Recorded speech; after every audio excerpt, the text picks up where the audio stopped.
Arquivo Nacional divulgou novos relatos com áudios feitos pelos pilotos ao Centro Integrado de Defesa Aérea e Controle do Tráfego Aéreo, o SINDACTAS, a respeito de objetos voadores não identificados, nossos OVNIs. Segundo o Ministério da Justiça, somente na noite de 19 de maio de 1986, 21 objetos voadores não identificados foram identificados pelos radares do SINDACTAS. E recentemente, em 2023, 30 reportes foram enviados ao órgão, que é vinculado à Força Aérea Brasileira, a FAB. Nas gravações divulgadas, os pilotos comentam que viram luzes próximas à aeronave, tendo que algumas ficavam paradas no mesmo lugar, outras apareciam e desapareciam e ainda outras mudavam de cor. Verdades ocultas. Hello, ocultistas! Eu sou a Cris e hoje vamos falar sobre a Noite dos OVNIs. A data era de 19 de maio de 1986 e o Brasil presenciou um dos eventos mais intrigantes e inexplicáveis da história, o episódio que ficou conhecido como a Noite dos OVNIs, porque naquela noite mais de 20 objetos voadores não identificados foram avistados pelos pilotos militares, controladores de tráfego aéreo e civis em diversas regiões do Brasil. Brasília, o cara tá vendo outra à direita dele na radial 100 mais ou menos. Disse que não é estrela não e foi atrás.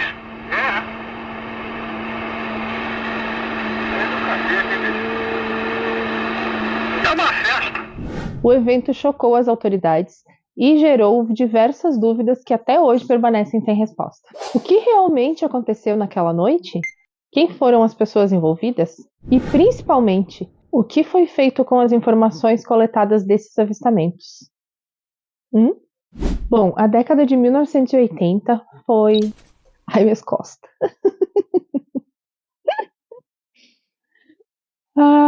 A década de 1980 foi marcada por um crescente interesse e preocupação com o fenômeno dos OVNIs ao redor do mundo. Os relatos de aparições eram frequentes, mas poucos tiveram um impacto tão grande quanto os acontecimentos daquela noite de 19 de maio de 1986. Na época, o Brasil estava passando por um período de transição política e social com o fim da ditadura militar. E dentro desse contexto, a Força Aérea Brasileira se viu no centro de um dos maiores mistérios ufológicos do país. Tudo começou de maneira rotineira para os pilotos e os controladores de tráfego naquela noite. Mas o que se desenrolou nas horas seguintes ficaria marcado para sempre na história da aviação brasileira. Os primeiros relatos surgiram por volta das 20 horas, quando o radar da SINDACTA de Brasília detectou os objetos voadores não identificados no espaço aéreo. Logo, outros radares começaram a identificar a presença desses objetos em várias regiões do país. O tenente Kleber Caldas Marinho, um dos pilotos que teve... Cara, olha pra câmera, Cristiano. O tenente Kleber Caldas Marinho, um dos pilotos que teve encontro direto com os OVNIs naquela noite, disse: "Eu estava em um voo de treinamento quando detectei um objeto brilhante se aproximando rapidamente. Ele manobrava de forma impossível para qualquer aeronave conhecida. O tenente estava num caça F-5 quando percebeu uma luz intensa e brilhante movendo-se em alta velocidade. Quando ele tentou a aproximação, o objeto simplesmente desapareceu do radar e ressurgiu em outra posição, como se estivesse brincando de gato e rato com a aeronave." Já o controlador de tráfego aéreo de São Paulo, Sérgio Mota da Silva, disse que os objetos se moviam em velocidades superiores a 3 vezes a velocidade do som e realizavam manobras que nenhuma aeronave conhecida na época eram capazes de executar. De acordo com o Ministério da Justiça, um operador da torre de controle do aeroporto de São José dos Campos, no interior de São Paulo, observou pontos luminosos que mudavam de cor, principalmente em tons de vermelho. A torre perguntou para o piloto se ele também estava vendo aquilo, e ele prontamente confirmou que sim. Com essa confirmação, a SINDACTA de Brasília formalizou a presença de OVNIs nos seus radares. E naquele mesmo momento, eles perguntam para o operador se ele estava sozinho ou tinha mais gente vendo aquilo. O radar São Paulo tá pegando ele. Tá pegando os 3. O radar São Paulo tá pegando os 3. Fala, controle. Continua aqui na minha lista. No mesmo lugar, paradinho. Os dois que estão aqui no alinhamento da pista, eles mudam de cor o tempo todo. Ficam vermelhos, amarelos, verdes, azuis, brancos.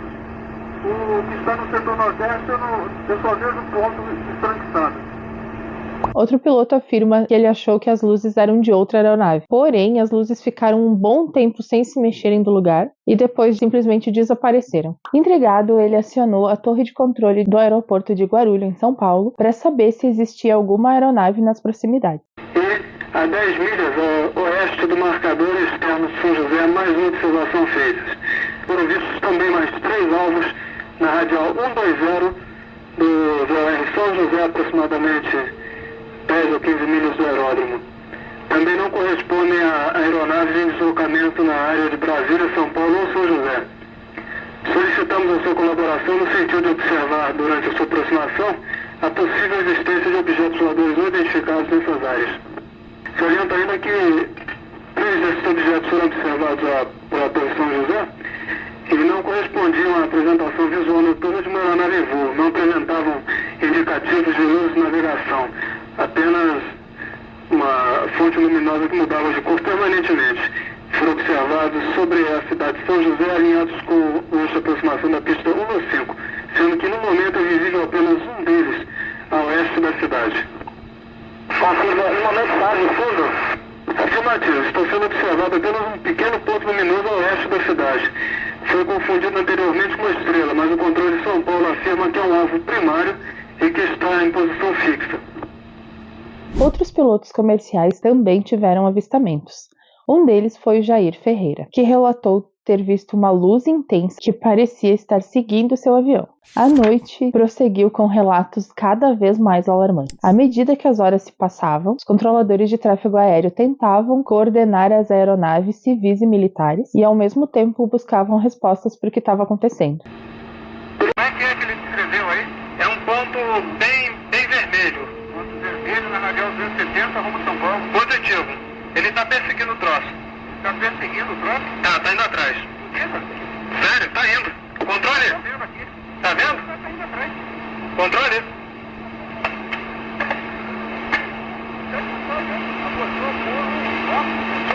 Controle. O Mike Bravo Zulu tá pro onda radial 270 de São José.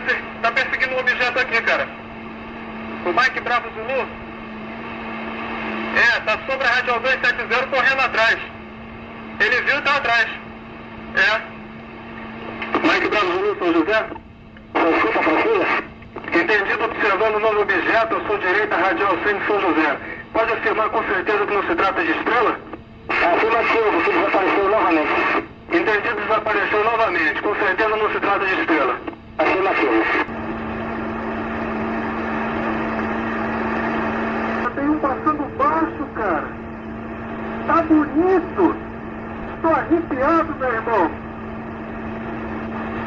Só 2 pontos brancos afastados, mas voando em ala e baixos. Tá bonito pra caramba. Os 10 mais altos continuam mudando de cor. E os outros, tem 2 mais longe agora, são apenas pontos brancos. Continuam se movimentando. Coisa linda, meu irmão. A situação estava ficando tão grave que as Forças Armadas decidiram tomar providências drásticas. Com a crescente quantidade de avistamentos e a velocidade dos objetos, o ministro da Aeronáutica decidiu enviar caças para persegui-los e interceptá-los. As palavras do ministro refletiam a seriedade da situação. Ficou claro que o que estava no céu naquela noite não era de origem terrestre, mas as investigações não conseguiram determinar a natureza dos objetos. Os caças enviados eram equipados com o que havia de mais moderno na aviação militar brasileira e decolaram com a ordem de interceptá-los. No entanto, o que aconteceu durante essas tentativas de intercepção foi ainda mais intrigante. Nenhuma delas conseguiu chegar perto dos OVNIs. O tenente Kleber Marinho relatou que quando eles tentavam se aproximar, os objetos simplesmente aceleravam e sumiam do radar. Era impossível acompanhá-los. Ele, assim como outros pilotos, tentou várias vezes alcançar os objetos, mas sem sucesso. Cada vez que eles se aproximavam, os OVNIs realizavam manobras evasivas a velocidades incríveis, desaparecendo do campo de visão dos radares. Então, por volta das 23 horas, após várias tentativas frustradas de interceptação, os caças receberam a ordem de voltar para suas bases. E assim a noite terminou com mais perguntas do que respostas, deixando tanto os militares quanto os civis intrigados com o que haviam presenciado. A notícia da noite oficial dos OVNIs se espalhou rapidamente pelo país. No dia seguinte, os principais jornais já faziam manchetes sobre o evento e os programas de televisão já tinham entrevistas e depoimentos de pessoas que tinham presenciado os fenômenos. Inclusive, especialistas foram convidados para dar suas opiniões. Com isso, o público ficou dividido entre aqueles que acreditavam que esses objetos eram sim de origem extraterrestre e os céticos que buscavam explicações mais convencionais, como fenômenos atmosféricos e até mesmo testes secretos de aeronaves militares. Apesar da pressão pública, o governo brasileiro adotou uma posição mais cautelosa. Em uma coletiva de imprensa realizada dias após o evento, o ministro da Aeronáutica confirmou os avistamentos, mas não ofereceu explicações conclusivas sobre a origem dos objetos. Nos anos seguintes, documentos oficiais foram liberados, revelando detalhes adicionais sobre as investigações, mas ainda deixando muitas perguntas sem respostas. Esses documentos foram liberados décadas depois e mostram que a aeronáutica ainda continuou investigando o evento por um tempo, mas eventualmente arquivou o caso sem uma conclusão definitiva. Alguns teóricos da conspiração sugerem que houve uma pressão internacional para que o Brasil não divulgasse esses detalhes adicionais, enquanto outros acreditam que o próprio governo não sabia o que realmente aconteceu. Agora, pasmem, o Arquivo Nacional tem em seu acervo mais de 743 registros sobre a aparição de OVNIs no Brasil, o que não quer dizer necessariamente que foram vistos discos voadores. Significa que foram avistados objetos no céu que não foi possível descobrir de imediato a sua origem. Recentemente, esses registros foram disponibilizados, mostrando 30 pilotos que reportaram o avistamento de OVNIs no Brasil em 2023, sendo a maior parte deles no sul do país, nos estados do Rio Grande do Sul e de Santa Catarina. Mas vem cá, por que tu acha que políticos, militares, grandes empresários e artistas estão expondo suas experiências, opiniões e crenças sobre a veracidade dos OVNIs ou UAPs sem receio de manchar sua reputação perante a opinião pública? Será que eles estão nos preparando para uma nova visão de amplitude cósmica a caminho de uma grande revelação? Evandro Correia Júnior, entusiasta e pesquisador sobre o fenômeno há mais de 40 anos, é autor do livro UFOs, A Revelação se Aproxima. Vou deixar aqui na descrição desse vídeo um link para você conferir um breve histórico sobre a ufologia moderna, que te fará refletir sobre a realidade da questão ufológica, suas implicações e desdobramentos em todo o mundo. Rony Vernet, engenheiro de eletrônica e computação da Petrobras, divulgou imagens que mostram OVNIs sobrevoando o prédio do Congresso Nacional em Brasília e também a esplanada dos ministérios. Essas imagens foram gravadas no dia 14 de agosto de 2023 e nelas é possível ver pontos de luz se movimentando rapidamente em várias direções no céu noturno da capital federal. Vernet é um pesquisador de fenômenos anômalos não identificados e descreve esses objetos como pássaros dourados luminosos, afirmando que as pessoas responsáveis pela gravação conseguiam ver as luzes a olho nu, o que diminui a possibilidade desses pontos de luz gravados terem causados por configuração da câmera do celular, que aumentaria a sensibilidade do sensor à luminosidade. Ele também disse que a única explicação seria a de pássaros brancos refletindo a luminosidade da cidade. No entanto, isso ninguém nunca viu acontecer no Brasil, apenas com pássaros como os gansos da neve canadenses.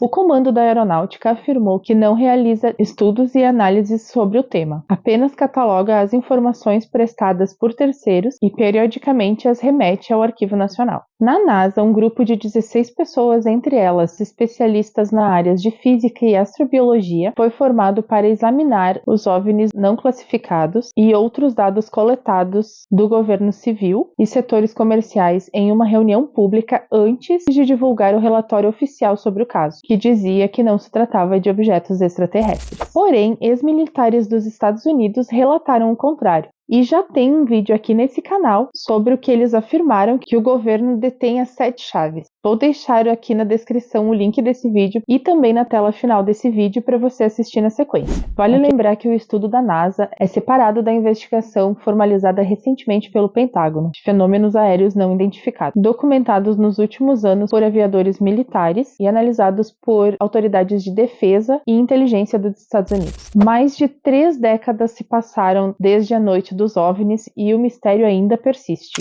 O que realmente eram aqueles objetos? Por que eles apareceram justamente naquela noite? E principalmente, por que até hoje com toda a ciência e tecnologia existente no mundo, não conseguimos explicá-los. Deixe a sua opinião aqui nos comentários. E embora não haja respostas oficiais e definitivas, esse evento continua a capturar a atenção das pessoas e provocar os debates sobre a existência ou não de vida extraterrestre e de todos os mistérios que ainda podem estar escondidos no nosso universo. A verdade aguarda e estamos prontos para compartilhá-la com você. Se você gostou desse vídeo, assista também esse com relatos de ex-militares dos Estados Unidos sobre o governo deter OVNIs e seres biológicos não humanos. Não esqueça de deixar o seu like e se inscrever no canal para continuarmos desvendando juntos as verdades ocultas sobre nossa existência. Até semana que vem. Bye!